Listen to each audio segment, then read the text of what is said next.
Hello all, in this section we are discussing about the types of fold. Types of fold. The nature of the fold depends upon several factors: nature of rocks, nature and intensity of compressive force, elasticity of rocks. And the softer and more elastic rocks are subjected to intense folding, while rigid and less elastics are only moderately folded. Fold എന്താണ് നമ്മൾ കഴിഞ്ഞ ക്ലാസ്സിൽ discuss ചെയ്തു. Forces of കംപ്രഷൻ്റെ ഭാഗമായിട്ട് rock strata അല്ലെങ്കിൽ rock layers bend ചെയ്ത് അപ്ഫോൾഡ് ചെയ്യുന്ന അല്ലെങ്കിൽ സ്ക്യൂസ് ചെയ്ത് ഫോൾഡ് ആവുന്ന പ്രോസസ്സിനെയാണ് ഫോൾഡിങ് എന്ന് പറയുന്നത്. അത്തരത്തിലുള്ള ബെൻഡ്സിനെ അല്ലെങ്കിൽ റിസൾട്ടഡ് ഫോർമേഷനെയാണ് ഫോൾഡ് എന്ന് വിളിക്കുന്നത്. ഈ ഫോൾഡ് തന്നെ പല ടൈപ്പ് ഉണ്ട്. അത്തരത്തിലുള്ള ഫോൾഡിൻ്റെ പല ടൈപ്പിനെ നിർണ്ണയിക്കുന്ന പ്രധാനപ്പെട്ട ഘടകങ്ങൾ ഒന്നെന്ന് പറയുന്നത് നാച്ചർ ഓഫ് റോക്സ്. ഏത് ടൈപ്പ് റോക്സിലാണ് അത് ഫോം ചെയ്യുന്നത്? സെഡിമെൻ്ററി റോക്സിലാണോ, ഇഗ്നിയസ് റോക്കിലാണോ, മെറ്റമോർഫിക് റോക്കിലാണോ, കമ്പാരിറ്റീവ്ലി ഹാർഡായിട്ട് റോക്കിലാണോ, സോഫ്റ്റ് റോക്കിലാണോ? ഏത് റോക്കിലാണോ ഫോൾഡിങ് സംഭവിക്കുന്നത് അത് ഫോൾഡിൻ്റെ ഷേപ്പിനെ ഡിപ്പെൻഡ് ചെയ്യും അല്ലെങ്കിൽ അതിൻ്റെ നേച്ചറിനെ ഡിപ്പെൻഡ് ചെയ്യും. രണ്ടാമത്തത് nature and intensity of compressive force. Compressive force നമ്മൾ ആ ഫോഴ്സസ് ഓഫ് കംപ്രഷൻ പറഞ്ഞില്ല, കംപ്രസീവ് ഫോഴ്സിൻ്റെ ഇൻറ്റൻസിറ്റി എങ്ങനെയാണ്? വളരെ ലൈറ്റായിട്ടാണോ, മോഡറേറ്റ് ആണോ, വളരെ ശക്തമായിട്ടാണോ? ആ ഓരോന്നിനും അനുസരിച്ച് ഫോൾഡിൻ്റെ ഷേപ്പിനും വ്യത്യാസം വരും. മൂന്നാമത്തത് ഇലാസ്റ്റിസിറ്റി ഓഫ് റോക്സ്. ഇലാസ്റ്റിസിറ്റി എന്ന് പറയുമ്പോൾ നല്ല ഇലാസ്റ്റിക് ഫ്ലെക്സിബിൾ ആയിട്ടുള്ള റോക്സ് ആണെങ്കിൽ അതിൽ നല്ല പോലെ തന്നെ ഇൻറ്റൻസ് ഫോൾഡിങ് നടക്കും. അതേസമയം വളരെ റിജിഡാണ്, അത്രത്തോളം ഫ്ലെക്സിബിൾ അല്ല, ഇലാസ്റ്റിസിറ്റി കുറവാണെങ്കിൽ അതിൻ്റെ ഫോൾഡിങ് എന്ന് പറയുന്നത് കമ്പാരേറ്റീവ്ലി കുറവായിരിക്കും. ഇനി ഫസ്റ്റ് ഒരു ക്ലാസിഫിക്കേഷൻ നമുക്ക് നോക്കാം. Based on inclination of limb. ലിംബിൻ്റെ ഇൻക്ലിനേഷൻ അനുസരിച്ച് ഫോൾഡിനെ 5 ആയിട്ട് തിരിച്ചിട്ടുണ്ട്. What is a limb? Limb is a 2 sides of a anticline or the 2 arms of an anticline. ആൻറ്റിക്ലൈനിൻ്റെ 2 ഭാഗത്തും കാണുന്ന 2 പാർട്ടും അല്ലെങ്കിൽ 2 വശത്തും കാണുന്ന കൈകളെ അല്ലെങ്കിൽ അതിൻ്റെ സൈഡുകളെയാണ് നമ്മൾ ലിംബ് എന്ന് വിളിക്കുന്നത്. അപ്പം based on inclination of limb folds are divided into 5: symmetrical fold, asymmetrical fold, monoclinal fold, isoclinal fold and recumbent fold. Symmetrical folds. They are the simple folds where the limbs incline uniformly. These folds are examples of open fold. Symmetrical folds എന്ന് പറഞ്ഞാൽ വളരെ simple ആയിട്ടുള്ള folds ആണ്. ഇതിൻ്റെ പ്രത്യേകത അതിന് 2 ലിംബും incline ചെയ്യുന്നത് യൂണിഫോം ആയിട്ടായിരിക്കും, ഒരുപോലെ ആയിട്ടായിരിക്കും. ഇനി സിമെട്രിക്കൽ ഫോൾഡ് എന്ന് പറയുന്നത് ഓപ്പൺ ഫോൾഡിനൊരു എക്സാമ്പിളാണ്. ഓപ്പൺ ഫോൾഡ് എന്ന് പറയുന്നത് ഈ 2 ലിംബും തമ്മിൽ ഉണ്ടാക്കുന്ന ആംഗിൾ 90 ഡിഗ്രിക്കും 180 ഡിഗ്രിക്കും ഇടയിലാണെങ്കിൽ അത്തരത്തിലുള്ള ഫോൾഡുകളാണ് ഓപ്പൺ ഫോൾഡ് എന്ന് പറയുന്നത്. അപ്പോൾ സിമെട്രിക്കൽ ഫോൾഡിൽ ആ 2 ലിംബ്സും ഉണ്ടാക്കുന്ന ആംഗിൾ 90 ഡിഗ്രിക്കും 180 ഡിഗ്രിക്കും ഇടയിലായിരിക്കും. ഇനി symmetrical folds are formed when the compressive forces work regularly but with moderate intensity. Symmetrical folds ഉണ്ടായി വരുന്നത് കംപ്രസീവ് ഫോഴ്സ് റെഗുലറായിട്ട് ആക്ട് ചെയ്യുമ്പോഴും അത് പക്ഷേ അതിൻ്റെ ഇൻറ്റൻസിറ്റി എന്ന് പറയുന്നത് മോഡറേറ്റ് ആയിരിക്കുമ്പോഴാണ്. And this symmetrical folds are very rarely found in the field.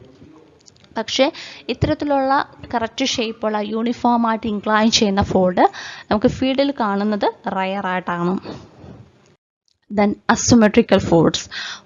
Asymmetrical fold is just the opposite of symmetrical fold, where the limbs are inclined irregularly and unequally.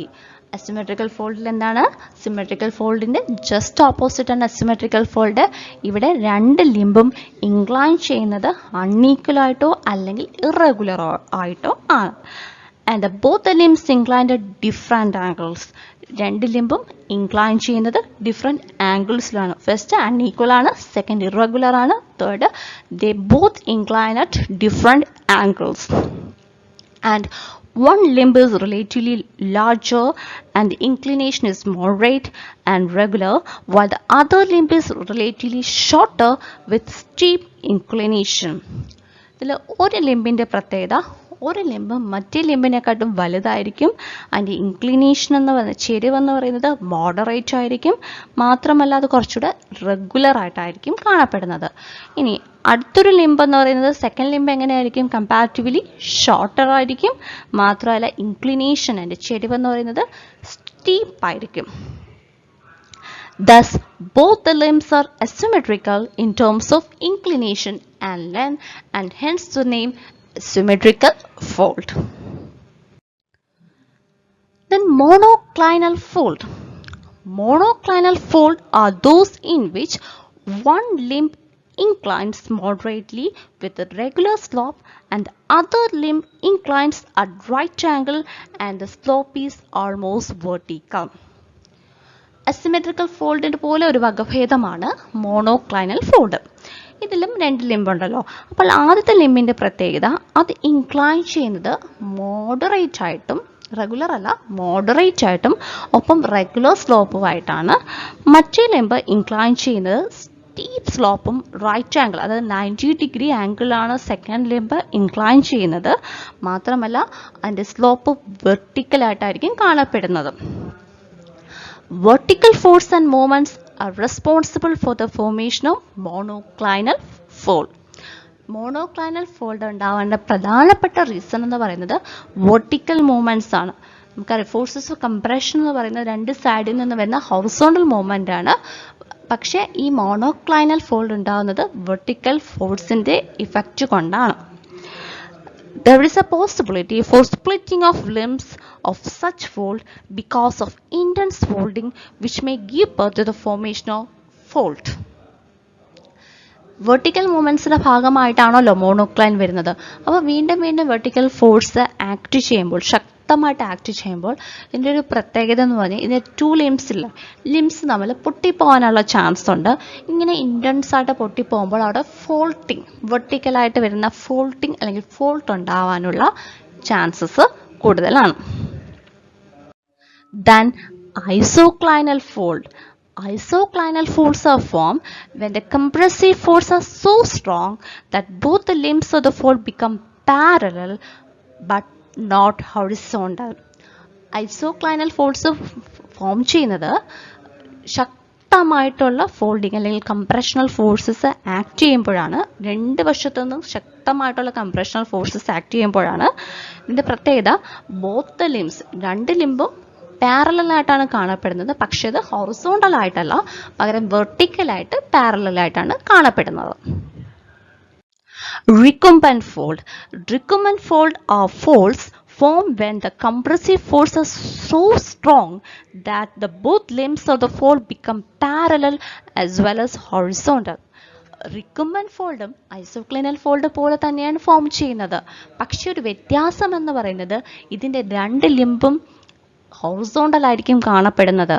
ഐസോക്ലിനൽ ഫോൾഡിൽ എന്താണ്, ശക്തമായിട്ടുള്ള compressive force കൊണ്ട് രണ്ട് ലിംബും പാരലലായിട്ടാണ് പക്ഷെ വെർട്ടിക്കലായിട്ടാണ് കാണപ്പെടുന്നത്. റിക്കംബൻറ്റ് ഫോൾഡും ശക്തമായിട്ടുള്ള compressive force കൊണ്ട് form ചെയ്യുന്നു. രണ്ട് ലിംബും പാരലലായിട്ടും ഒപ്പം തന്നെ ഹൊറിസോണ്ടലായിട്ടും കാണപ്പെടുന്നു. There are also other types of fold like overturn fold, plunge fold, fan fold, open fold, close fold, chevron fold. Overturn fold. Overturn folds are those in which one limb of the fold is thrust upon another fold due to the intense compressive force. The limbs are seldom horizontal. Overturn ഫോൾഡുകളുടെ പ്രത്യേകത എന്ന് പറയുന്നത്, രണ്ട് ലിംബിൽ ഒരു limb മറ്റേ ലിംബിനെ over ride ചെയ്തോ മറ്റേ ലിംബിൻ്റെ മുകളിൽ ട്രസ്റ്റ് ചെയ്ത് കാണപ്പെടുന്ന ലിംബ്സ് ഉള്ള ഫോൾഡുകളെയാണ് ഓവർടേൺ ഫോൾഡ് എന്ന് പറയുന്നത്. അപ്പോൾ ഒരെണ്ണം മറ്റൊന്നിൻ്റെ മുകളിൽ റൈഡ് ചെയ്ത് കയറണമെങ്കിൽ എന്തായിരിക്കും, അത്രയും ശക്തമായിട്ടുള്ള കംപ്രഷൻ അല്ലെങ്കിൽ അത്രയും ശക്തമായിട്ടുള്ള ഫോൾഡിങ് നടക്കുന്നതുകൊണ്ടാണ് ഒരു ലിംബ് മറ്റേ ലിംബിൻ്റെ മുകളിൽ ട്രസ്റ്റ് ചെയ്ത് കയറുന്നത്. ഇനി ഓവർടേൺ ഫോൾഡ് എന്ന് പറയുന്നത് സെൽഡമായിട്ട്, വളരെ റെയർ ആയിട്ടാണ് ഹൊറിസോണ്ടലായിട്ട് കാണപ്പെടുന്നത്. Then plunge fold. Look at the figures. The first is a non-plunging fold and second is a plunging fold. In the first figure, you can see the fold axis or the axis of fold is parallel to the horizontal plane. In the second figure, the fold axis is tilted to the horizontal plane. This is the main difference between a non-plunging and a plunging fold. തന്നിരിക്കുന്ന figures നോക്കിക്കേ. ആദ്യമായിട്ട് സാധാരണ രീതിയിൽ കാണപ്പെടുന്ന ഒരു പ്ലഞ്ചിങ് ഒന്നും ഇല്ലാത്തൊരു ഫോൾഡിനെ കാണാൻ സാധിക്കും. രണ്ടാമത്തെ ഫിഗറിലാണെങ്കിലോ പ്ലഞ്ചിങ് ഉള്ള ഒരു ഫോൾഡിനെയാണ് കാണാൻ സാധിക്കുന്നത്. അപ്പോൾ ആദ്യത്തെ ഫിഗറിൽ നോൺ പ്ലഞ്ചിങ് ഫോൾഡിൽ കാണാൻ സാധിക്കുന്നത് ഫോൾഡ് ആക്സിസ് അല്ലെങ്കിൽ ആക്സിസ് ഓഫ് ഫോൾഡ് എന്ന് പറയുന്നത് താഴെ കാണപ്പെടുന്ന ഗ്രൗണ്ട് ലെവലിൽ കാണപ്പെടുന്ന ഹൊറിസോണ്ടൽ ബെഡിന് പാരലായിട്ടായിരിക്കും കാണപ്പെടുന്നത്. അതേസമയം പ്ലഞ്ചിങ്ങിലാണെങ്കിലോ ഫോൾഡ് ആക്സിസ് താഴെ കാണപ്പെടുന്ന ഹൊറിസോണ്ടൽ ബെഡിന് ടിൽറ്റഡ് ആയിട്ടായിരിക്കും, ഒരു ചരിവ് വന്നതായിട്ടാണ് കാണാൻ സാധിക്കുന്നത്. അപ്പോൾ ഇത്തരത്തിലുള്ള ചെരിഞ്ഞ ഫോൾഡ് ഓഫ് ആക്സിസ് ഉള്ള ഫോൾഡുകളെയാണ് പ്ലഞ്ച് ഫോൾഡ്സ് എന്ന് വിളിക്കുന്നത്. Plunge folds are formed when the axis of the fold, instead of being parallel to the horizontal plane, become tilted and forms the plunge angle. Plunge angle is the angle between the axis and the horizontal plane. Plunge angle എന്ന് പറയുന്നത് ആക്സിസും ആ tilted ആയിട്ടുള്ള സർഫേസും തമ്മിലുള്ള horizontal പ്ലെയിനും അതുപോലെ തന്നെ tilted ആയിട്ടുള്ള ആക്സിസും തമ്മിൽ ഉണ്ടാക്കുന്ന ആംഗിളാണ് പ്ലഞ്ച് ആംഗിൾ എന്ന് പറയുന്നത്. ഈ പ്ലഞ്ചിങ് നടന്നിട്ടുള്ള ഫോൾഡ്സിനാണ് പ്ലഞ്ച് ആംഗിൾ ഉള്ളത്. Fan fold.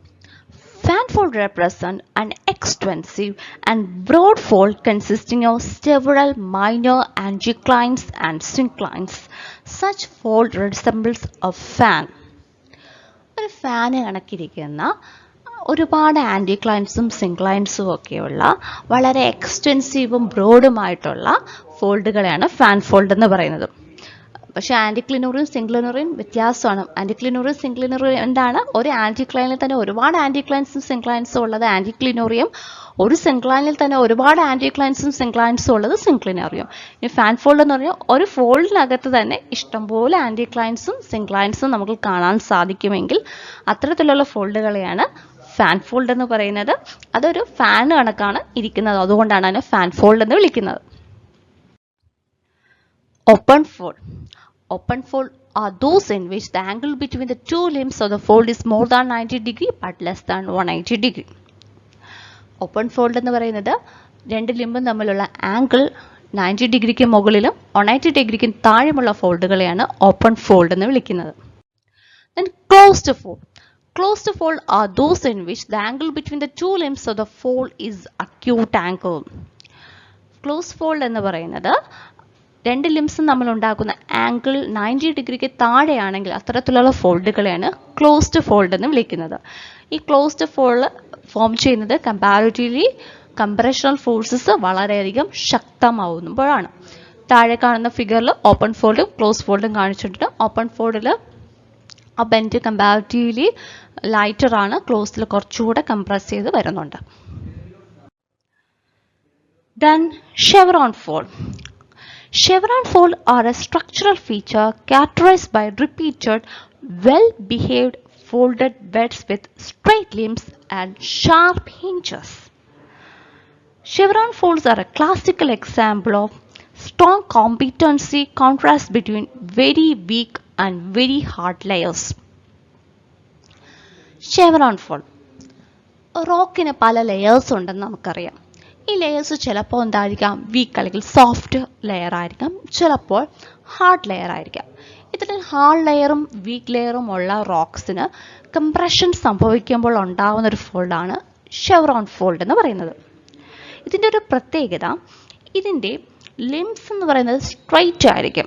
സ്ട്രൈറ്റ് ആയിട്ടുള്ള ലിംസ് ആയിരിക്കും. അത് തന്നിരിക്കുന്ന ഫിഗറിൽ കാണാൻ സാധിക്കും.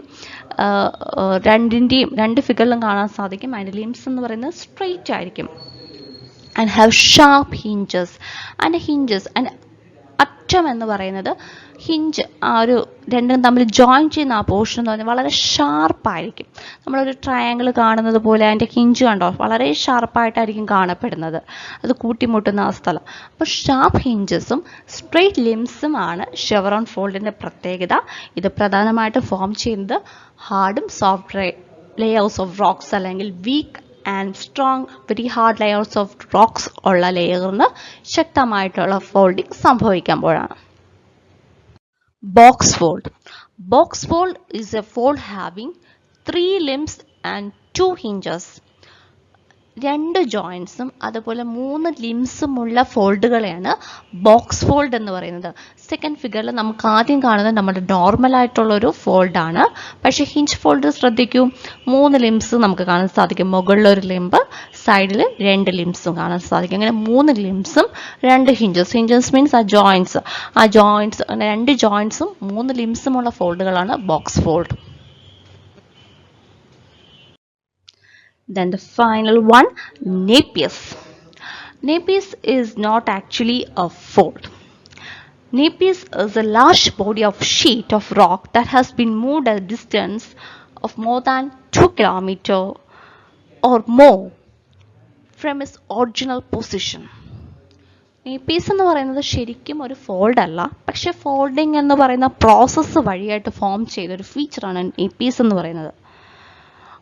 ഇപ്പോൾ ഒരു ഷീറ്റ് ഓഫ് റോക്ക് ഫോൾഡിങ് എന്ന് പറയുന്ന പ്രോസസ്സ് കൊണ്ട് അത് ഒറിജിനലായിട്ട് നിന്ന പൊസിഷനിൽ നിന്നും 2 കിലോമീറ്ററോ ഓർ അതിൽ കൂടുതലോ ഉള്ള ദൂരത്താണ് കാണപ്പെടുന്നതെങ്കിൽ അത്തരത്തിലുള്ള റോക്ക് ബോഡീസാണ് നാപ്പീസ് എന്ന് പറയുന്നത്. കുറച്ചുകൂടെ എക്സ്പ്ലെയിൻ ചെയ്യുന്നെങ്കിൽ, nappes are the result of complex fold mechanism caused by intense horizontal movement and resultant compressive forces.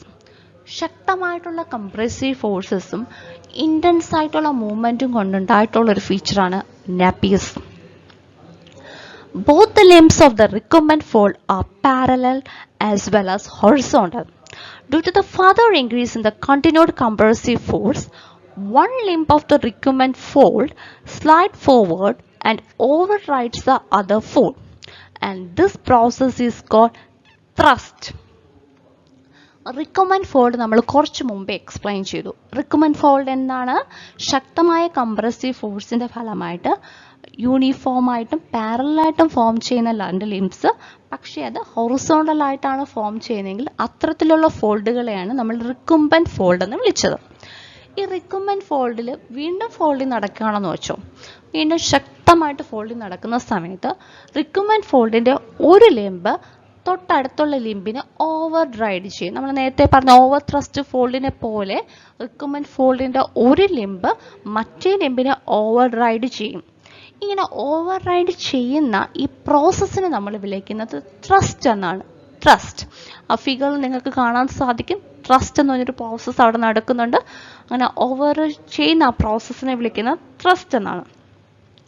And the plain along which one part of the fold is thrust is called thrust plane.